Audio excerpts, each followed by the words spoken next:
રાજકોટ મહાનગરપાલિકાનું અંતિમ general board તોફાની બન્યું છે। સ્ટેન્ડિંગ ચેરમેન પર ગેરકાયદે બાંધકામના આક્ષેપ લાગ્યા।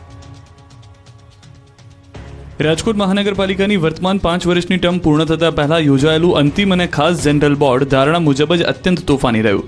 11 માર્ચના રોજ વર્તમાન પદાધિકારીઓની મુદત પૂરી થઈ રહી હોવાથી ઉતાવળે બોલાવવામાં આવેલા ખાસ બોર્ડમાં વિરોધ પક્ષે ભ્રષ્ટાચાર, પક્ષપાત અને નિયમ વિરુદ્ધ કામગીરીના ગંભીર આક્ષેપો સાથે જોરદાર વિરોધ નોંધાવ્યો। સત્તાધારી પક્ષના પદાધિકારીઓ દ્વારા કરવામાં આવેલા કથિત ગેરકાયદે બાંધકામના મુદ્દે રાજકારણ ચરમસીમાએ પહોંચ્યું। વિરોધ પક્ષના નેતા વશરામ સાગઠિયાએ મેયર બાદ સ્ટેન્ડિંગ ચેરમેનનું ગેરકાયદે બાંધકામ લખેલા બેનરો દર્શાવી આક્રમક દેખાવ કર્યા।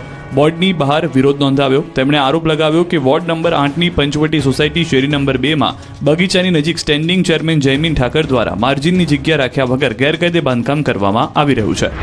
તો મનપાનું અંતિમ જનરલ બોર્ડમાં 10 મિનિટમાં 14 દરખાસ્તો મંજૂર કરવામાં આવી। બેઠકમાં એજન્ડાની 12 દરખાસ્તો તેમજ 2 અર્જન્ટ દરખાસ્તો માત્ર અંદાજે 10 મિનિટમાં મંજૂર કરવામાં આવતા વિવાદ સર્જાયો। વિશેષ કરીને બહુમાળી ઇમારતોમાં ફ્લાવર બેડના નામે કરાયેલા ગેરકાયદે બાંધકામને નિયમિત કરવા માટેના દંડની રકમ હપ્તામાં ભરવાની છૂટ આપવા અંગેની અર્જન્ટ દરખાસ્ત ચર્ચાનો કેન્દ્ર બની હતી।